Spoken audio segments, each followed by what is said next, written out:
Hey, welcome to another episode of the Small Business Show. I'm here with Dave Hamilton. How are you, Dave? I'm good. I'm here with Shannon Jean. Yeah, it's yet another week of the Small Business Show, February 12th, 2020, if the calendar is correct. So yeah, we're burning through the weeks. We are. Yeah, I'm happy to get past it. You know, after the fourth quarter, I'm in the sales, but I sell products, and fourth quarter is always awesome. Holidays are always great. But there's always a letdown in January, Totally. It's an inevitable lack of of sales and revenue. And I always just like, what's wrong? And then, okay. It's January. Yeah. I experience the same thing because we're mostly consumer based in terms of the way our revenue structure works. We have the additional pitfall of the ad agencies that we work with generally don't get their budgets from their clients for Q1 until sometime middle of January. It's just how it works. Sometimes they get like full year budgets back in like November. That's great. And that helps keep me from really sweating. But it's mid-January when they even start saying, hey, so what inventory do you have for Q1? It's like, we're in the middle of Q1. But that's just how it works. The benefit is I have CES to go to at the beginning of January. So that eats the first week of January for me. But then the second week I'm here and it's like, man, there's nothing happening. This is bad. This is bad. Always makes me nervous. Yeah, it makes me nervous. Yeah, exactly. Yeah. But hey, before we start the show today, we have a good show coming up. So I want to tease that a little bit. Where I had a random conversation at believe it or not, at a barbecue joint that sparked my thought process about what types of people are good to hire. And then, of course, the corollary, what types of people aren't good to hire. So I will share that. But first, we're going to try something new here. Yeah, we are. So after this, we're going to talk about some hiring, and I have some feedback on that, as you can imagine. But we're going to introduce a new segment in the intro here is, I don't know what we're going to call it, but today we're going to call it My Favorite Podcast. I listen to a ton of podcasts, as you can imagine, either on the road or in my office all day. And one of my absolute favorites that I really recommend you go listen to is How I Built This with Guy Raz. It's an NPR podcast, and you can just search for How I Built This or Guy Raz, Guyraz. And, they do some awesome interviews. It's a total interview show.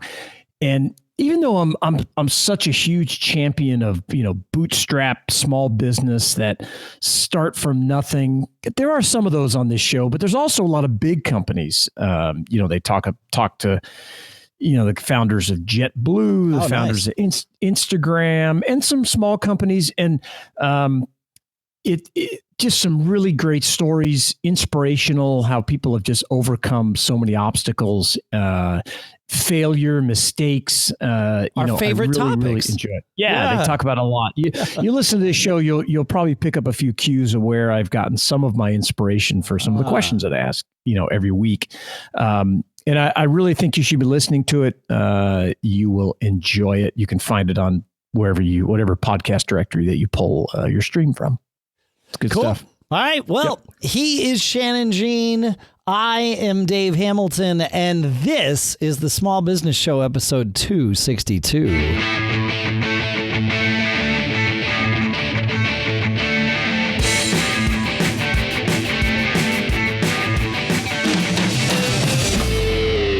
Indeed, I am happy to be here. As I mentioned in the intro, Shannon, I had a conversation. It was one of these random things. I was at a barbecue joint the other night.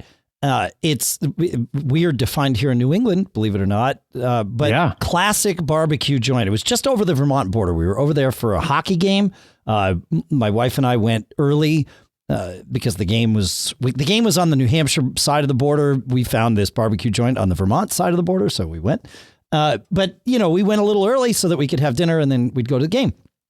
And if you've never been to what I would consider a traditional barbecue joint, it's one of these places where you walk in, you order your food at sort of the counter, then you sit down at one of many sort of community tables, wherever you can find a place, and then you wait and they bring you your food. And so you're invariably sitting amongst other people. And really, like a picnic table. it's like basically a picnic table. This place, the picnic tables were slightly nicer, but they were picnic tables. Yeah, exactly. I like it. No, it's how it should be. To me, that's barbecue. And so, you wind up talking with the people at the table. There was music playing. It was great. And this guy that I don't even know how we were talking about our kids and they were going off to college. And somehow we got onto this topic and he said, oh yeah, somebody that I worked for liked to hire what he described as T-shaped people. And I'm like, okay. And I had no idea where he was going with this, much like you might not as you're listening to me here. Right. Yeah. And so he explained it and he's holding his arms out like, in a T. And I'm like, what in the heck? Like this person was literally looking at the shape of these people. Aren't all people T-shaped? And no, in fact, it was very metaphorical. What he meant was he wanted to hire people that had at some point in their lives, personally, professionally, doesn't matter, gone deep into something, regardless of whether or not that had anything to do with what the business that he was considering hiring them for would do. Okay, and that's the vertical part of the T, right? So it goes deep. Okay, so they've somebody that has this experience of going deep, but then the horizontal part is the ability to sort of shift around and do different things. So he wanted people that were flexible, but that had the experience of knowing what it's like to go really deep into anything. Doesn't matter. It could be a hobby, could be a sport, could be anything. That's it. Yeah. And I think that's how it came up because we were talking about sports and he was like, is he going to do this in college? And I said, probably not, only if he does. He's like, well, still, it's really good that he had this. And I think that's how we got onto the T-shaped people thing. It's exactly it. Yeah. Something where... And as soon as he said it, the sparks went off in my head. And of course, I grabbed my phone and I wrote down T-shaped people in our agenda list so that I wouldn't forget about it. And it really hit me like, yeah, those are the kinds of people that I always look for, because whether or not whatever they've done is related to my business, the experience of what the benefits are and the pitfalls of diving into something, like I talk a lot, especially on this show, about the value of bullheaded persistence. Well, you don't know that bullheaded persistence is a useful trait or skill to employ unless you've employed it a lot and seen the benefit. And sometimes, it takes a little while. Like that's the whole part of the bullheaded thing is you got to dig and you got to go. And then finally you get to the other side of it and you're like, oh, yeah, I get it. Okay, this was worth putting in all this effort. Here's where the benefit is. Whereas if you don't have that bullheaded persistence because you don't know that there's benefit on the other side of it, you're like, well, this sucks. I'm meeting a lot of resistance. And so I'm just going to bail and go do something else. And to me, that's a bad trait in an employee, somebody that just bails at the first sign of, resistance. But it's really hard to ask people because people are selling themselves at job interviews. So you can't ask someone, hey, I like persistence. Are you persistent? Of course, they're going to say, yes, I am. Yeah. But, so how do you phrase that question? You just trying to dig into what they're into. Yeah, tell me what you do. What are your interests? What are your hobbies? What's something that you've really, what characterizes you as just a human? Don't worry about this job. Yeah. Like, what do you do? What do you do? What have you done? Yeah, like those are the questions I think you would ask to sort of get there. That's really cool. Yeah, I think that's a great idea. Because then you also kind of get that feel for, how broad their interests are. If they've tried lots of different things, or if they say, oh, I've been, whatever you pick, a skier, since I was 7 years old or something like that. Something that's a little difficult to learn and get going and keep going. I think that's a great idea. I like that. It really got me thinking. Yeah, it was like, oh man, T-shaped people. Like this is. But then it got me thinking, of course, about who else do I like to hire? Yeah. And I need, the second thing on my list is I need adaptable people. Change is, so if and this is really hard to suss out. In fact, I would love your thoughts and opinion on this. I've certainly made the mistake of hiring people that are resistant to any kind of change. And the problem is you don't realize this on day one.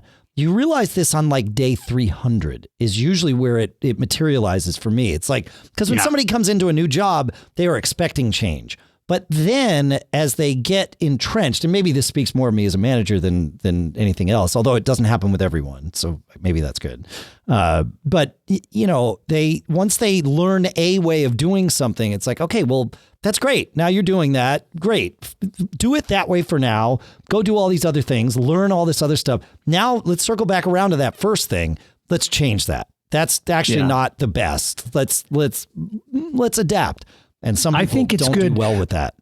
Yeah, I also think though, when we've discussed this on the show before, you have to be careful about not getting people that want too much change, right? Because then it's tough to keep people satisfied in a specific role, especially if it's something that just has to get done every day and it's kind of, maybe it's a little more mundane or more administrative.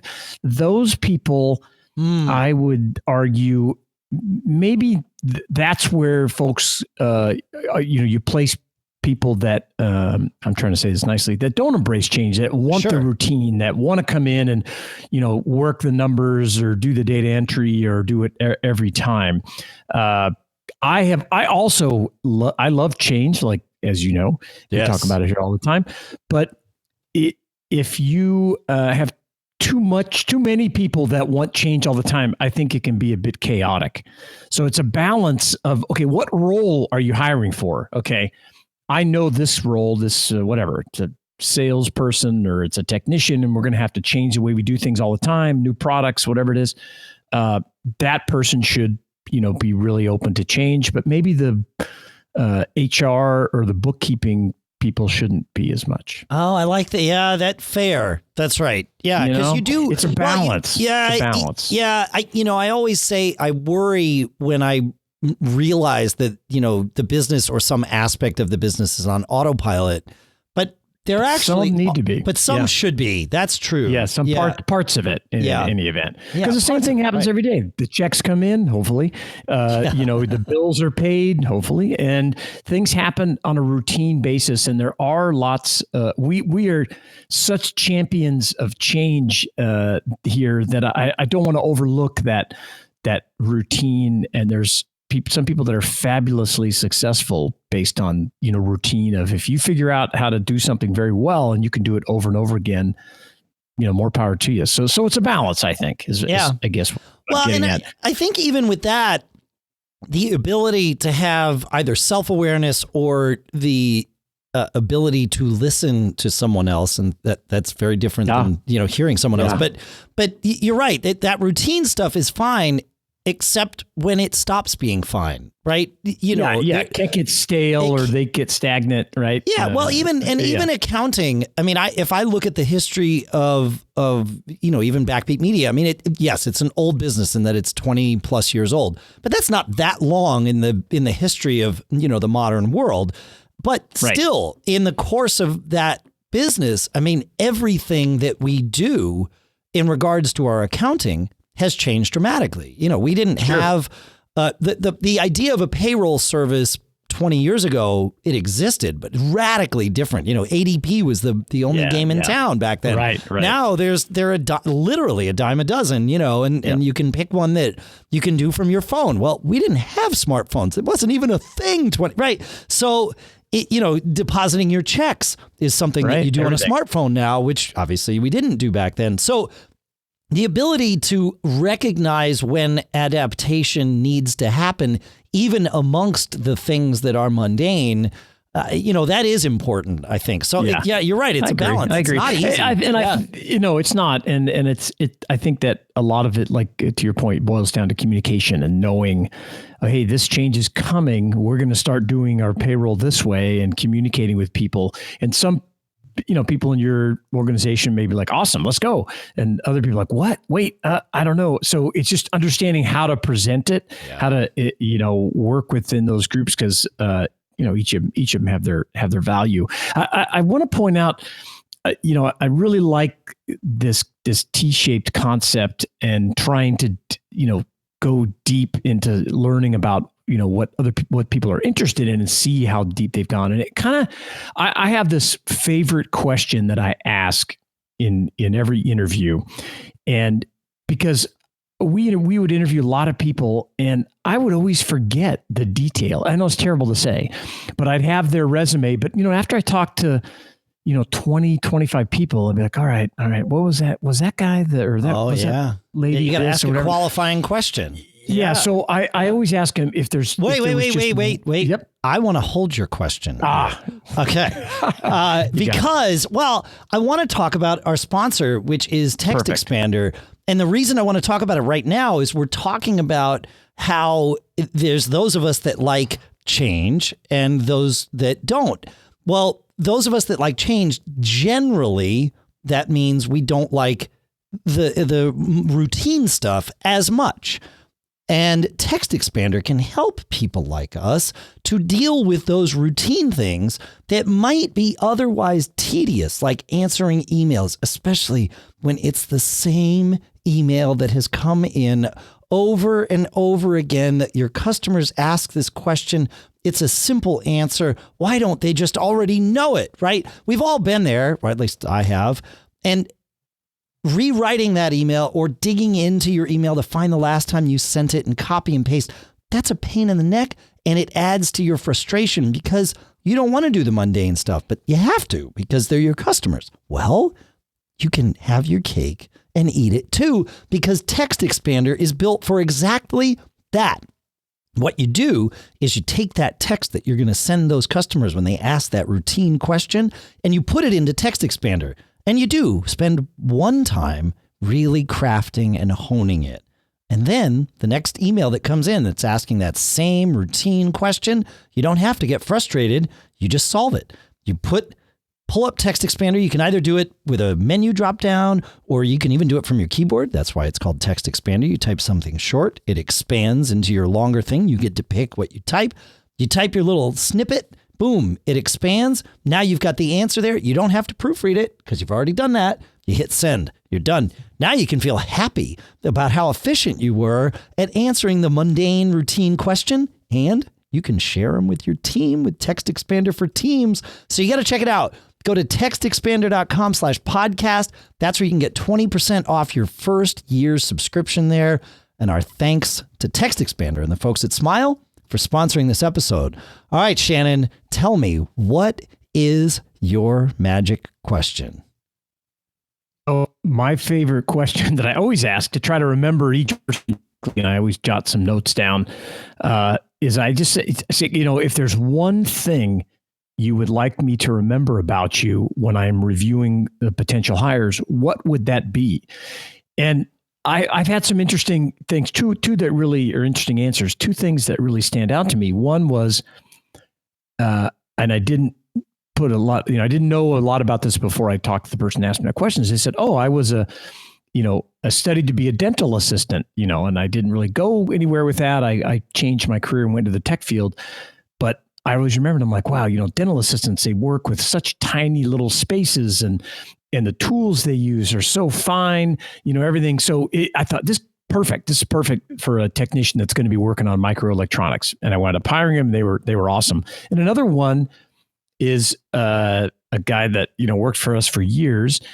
He was a train guy, model trains. And he said, I build entire landscapes, with trains and mountains. You've seen those before, right? Yeah, of course. And I just remember thinking that level of detail, and talk about going deep. That's that. There's your T-shaped person. Yeah. Yeah. So it kind of reminds me, or that T-shaped concept is, I think I was trying to get at that with this question of what is it about you that makes you stand out or makes you ideally suited, to this position. So I think it's a great concept, because you don't want, I don't know what the word I'm looking for. You don't want you want your employees to be multidimensional, right? Yeah. And have a lot of stuff going on and have great things in their life and to bring something to you, to your company and your culture as well. I think it's really important. Yeah. What do you want me to remember about you? I like this idea of it's up to you. What right now? I might remember other things, but it's up to you right now. Here's your chance. What do you want me to remember? Yeah, I am. And I'll never forget those two were because they really stuck with me, you know. And I've had people say, "Oh, I'm really into this, I'm really into that," and I think also a lot of this. I always there's a few things in hiring that I always ask myself when I'm getting involved in it. One is, you know, experience or education. You know, what's more important, right? Right. And the other one is personality. Right. I'm always looking for this personality that I think it's critically important because you want them to have a positive output. They want, you know, you got to get them into your team and work well with other people. You got to think about their leadership potential. And you got to kind of put yourself in a position of a customer interacting with this person. How's that going to be? Yeah. You know, I mean, we use this, you know, we've talked about it here all the time. Would they pass a beer test? You know, would you go have a beer or a cup of coffee with this person? Would you sit at a barbecue joint and have a conversation with them? Right. Well, that's somebody you probably like, oh, okay, cool. If you want to, well, let me flip it.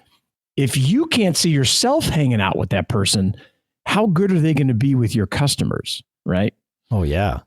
And so personality, I think, is really, really important. The experience or education, you know, I always go back and forth with it, right?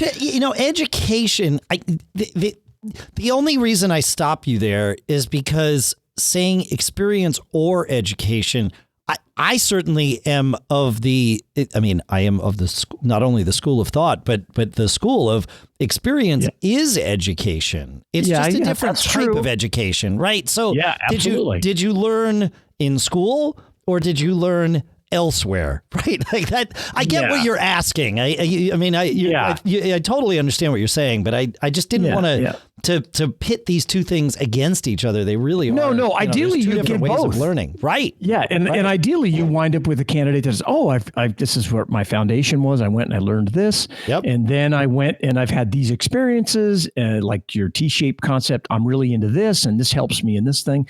But I have to say, after hiring, hundreds and hundreds of people over the years, I would say, in my opinion, experience, I lean on the side of experience being more important. Same.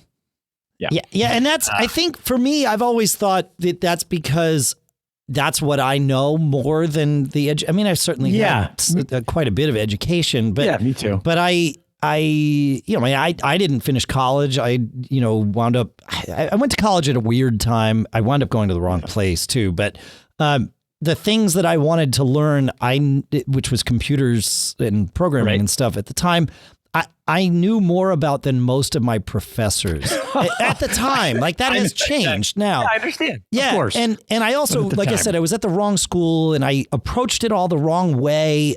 Like there's a lot. We could probably do a whole episode about how not to go to college. You succeeded despite your education, right? Well, that was it. Is I found that it was the end of a summer. I had made more in that summer than friends that had graduated were making, as their salaries for the first year. Yeah, that's awesome. And I was like, oh crap, I got to stop working because I got to go back to school. I hate this is stupid. And I thought, wait, this is stupid. Like I can do this. I don't need school right now, and the world changes. Like, I may not make that same decision today. Who knows, but the opportunities that were available to me and I took them. So I definitely have experienced the value of experience. And so that's why I think those types of people resonate with me, because I don't know how to take but I don't have the personal experience of having a PhD and then going into the business world, right? There are people that do that and they're wildly successful. Absolutely. Totally fine. Of course. But I don't have that experience, so I don't know how to take somebody like that and say, here's the next thing to do if I want you to do the things I want you to do. I don't know. I mean, no, we're bootstrappers, right? We're bootstrappers. We've started these things over and over again on our own, and we've just by sheer will made these companies succeed is the way I look at it, because it's hard. It's very difficult, and there's times where you're just like, man, this is really tough. But it doesn't mean you don't value those folks that like have a Harvard Business School degree. That's awesome. It's great. And it's wonderful. But I've learned things from those people for sure. Oh, yeah, of course. But in this, especially I think in the small business world, that experience out there, whatever you're doing, it goes to teaching you, like what you mentioned, adaptability, and also I think equally important, problem solving, either in your day-to-day life or at another experience with a job that you had before, customer service, technical ability. Now, I also think that as a small business person, if you're on a budget, I think you can often find talent that maybe doesn't have the education, but has the experience. And I think that you can fit them into your budget better. Right. Yeah. Because I think that education, the higher you go, there's certainly a perceived value that, okay, I'm going to get paid more. Sure. Now, that's not always the case, right? But because you still have to get out and prove yourself. But I think if you want to bring people along with you that add value to the business, sometimes that experience, you can get them in a little more, in your budget more. In your budget, absolutely, yeah. And then I would argue though that with experience, you're also going to have to help them unlearn some of the ways they've been doing things if that doesn't fit what the way you do things or the way you want your culture and your team to work. I mean, they have to be able to be adaptable enough to where they can go, oh, well, this is the way we used to do it, but let's change I'll change because this is the way you guys do it. Right. You don't want to get someone that's just like, well, I've always done it this way, and so I'm going to keep doing it that way. That's not going to work. Right. Right. Right. And then at the same time, if you're looking for a CFO, a VP of sales, and I mean, those guys, your people, great. That you may need to go after somebody that really has that education to get them in and understands all that stuff, and that's great. So it's just, I think it's position or it's more applicable depending upon what they're going to do. And but I wouldn't write one off over the other. They both have their virtues. Yeah. Yeah, so, for sure. Yeah, for sure. Yeah. So and hiring is really difficult, and I don't think. No, it's not that I know it for a fact. You're never going to know how that person is going to do by having them sit through an interview or sit through multiple interviews. You're just not going to know until you get them in the door and have them start doing the work. Some of the things I think you can do to mitigate, and to lessen surprises is get the other employees involved. I used to always have one person from each department, even just sit in for a few minutes to talk to this person and give you another outside assessment. And I would have them make sure they brought a question in. And so the tech department would say, hey, we got to come up with a question, or two for this new prospect. Sure. And they would come in. So, and they would get to ask a question. And, I would get the question beforehand, or, our HR person, so we knew what they were going to ask. Right. And it was twofold, right? It allows them to kind of get a feel for this person, especially if they're the ones that are going to have to work with them. And it also gets them involved in the hiring process, which I think is really valuable for your team, your loyalty, because they're like, oh, they're interested in what I think. They're not just popping bodies in my department and saying, deal with it, right? They deal with it. No, they at least get to feel like they've had a say. I learned something immensely valuable last year. I was on a local political committee. It was crazy. In fact, the results of it wound up getting national news. It was a mess. They thought we were waging the war on Christmas. It was crazy. Nice. Yeah. Well, there was what we had. That was you? That was me. What we had was a PR problem, and I realized that like day one.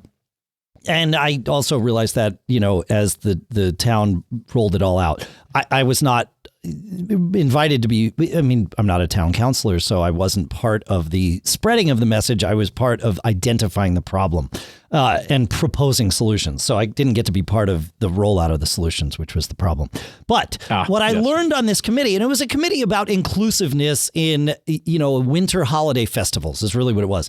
And one woman that was there who was part of a group that thought they were being excluded from this event. It really turned out that they just didn't understand what the event was because we were doing a bad job of promoting it, bad PR, and these people never came, that felt like they were excluded when in fact, no, they weren't. And in the course of the committee meeting, which was only 5 of us, this woman realized, I probably should be going to this thing. I've essentially excluded myself because I only understood that the event was, for other people when in fact it's for everyone. It's like, right. So that's how we identified this. But she did say something that really struck a chord with me. She said, we're going to have, she's like, I can be the example and in some way the proxy for some folks that felt like they were excluded. She said, but I'm not those people. She said, the difference between me and them is that I'm here and I get to feel like my voice has been heard. Oh, yeah. She says, even if the decision of the committee doesn't match what my personal recommendation would be, if I'm if I'm outvoted, I get it. I'm outvoted. But I know that everyone that's voting here in this room heard me, even if they choose to ignore or not go with what I said. She says, you had your say, right? She had her say. She's like, all these other people, they're not here. They don't have their say. We're going to have a major problem. And it turns out she was absolutely right. But that really hit me like, wait a minute. Really? You just want to be heard? I mean, she wants more than that. But at a basic level, it's like, if I feel like I've been heard, that deals with a lot. And it was like, I never thought about it that way. But of course, I mean, we're humans. We're all that way. Sure. And your point about bringing those people into the interview, they probably will bring something valuable to the interview. But even if they don't, for sure. They still... They take something valuable away from it. Bingo. Right? Yes. Yeah. Yes. And from everybody. I mean, we would have the front desk folks that, I hate to use the word lowest, but, the kind of... I guess I will use it. The lowest level employee to the highest. You want to get them involved in that process. And I got to the point where I kind of realized that, I hire a specific type of person, and that's not always who we need. So I would kind of step out and just go, okay, here's our general manager. You bring in whatever department we're hiring for. They need to come in. They need to, talk with this person. And then they round up and say, well, these are the people that we think we should hire out of these, here's their resumes, whatever. And I go, great, which one you pick? It's you're going to work with them. But I would always remind them, I would say, look, when I feel that when we have to fire someone, it's a failure of management. Much more than sometimes it's not this way, but more often than not, it's a failure of management because we either hired the wrong person or we didn't get the training the person needed to succeed in the role that we wanted them to do. I've seen it time and time again. Some people are just nuts and, that's not going to work. They're not going to work out and you got to fire them. But you could argue with those people, the failure of management is that you were unable to foresee that. But yes, you're right. Most of the time it's, you're right. Most of the time it's failure of management. Yeah. I agree. Yeah, so it's kind of interesting. But so the last thing I'll leave you with a question because I've never quite known how to ask a question that would answer this, and that is, I want to hire optimists. I'm just a firm believer, and that's just a life-changing mentality. What question or action can you pick up from prospective hires? So could you ask a question that they would reveal themselves to be an optimist? Hey, is that glass half full or half empty? I don't think that works.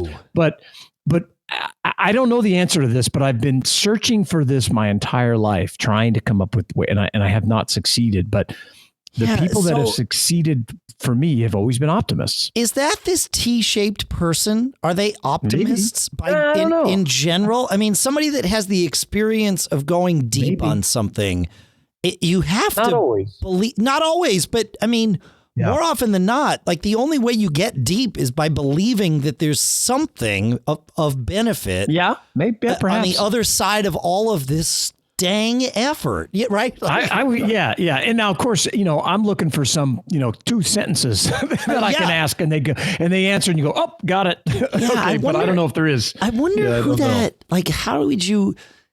I mean, could you ask them? I feel like you kind of have to propose a scenario. Yes. Or have them describe a previous scenario. Something. Yeah. Where it was like basically a scenario of mostly failure.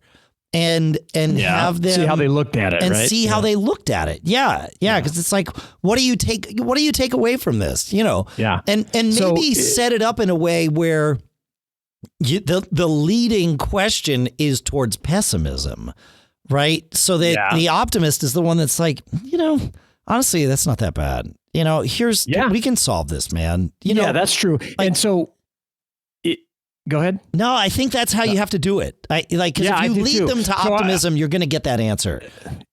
So you got to ask, if you're listening to this and you've got this figured out and you agree with me that we should hire optimists, please send me how you an email, or send us an email how you've done this. Feedback@businessshow.co. I would love to get your feedback and hear how you've done it, and or come up to the small business support group at businessshow.co/Facebook and post it there. I would love to share it, because I really don't know and I want to know. Yeah. Oh, that's for people like us, that's the $1 million question, or it's some worthwhile question. I don't know what the value is you put on it, but I think it makes a big difference. It makes a big difference. Yeah. And hey, we'd also, like all podcasts, we're going to remind you to please go leave us a 5-star review up on the Apple Podcast Directory, or the podcast app on your Mac, or wherever you listen to podcasts, whether it's, whatever directory you pull from, or on YouTube. You can also go up and leave us a review, because we post these to YouTube. Makes a big difference, and it really helps us bring the show to you. It really does. Yeah, indeed. Thanks for listening, folks. Thanks for your answers to the questions. See, I'm being optimistic here. This isn't a tough problem to solve.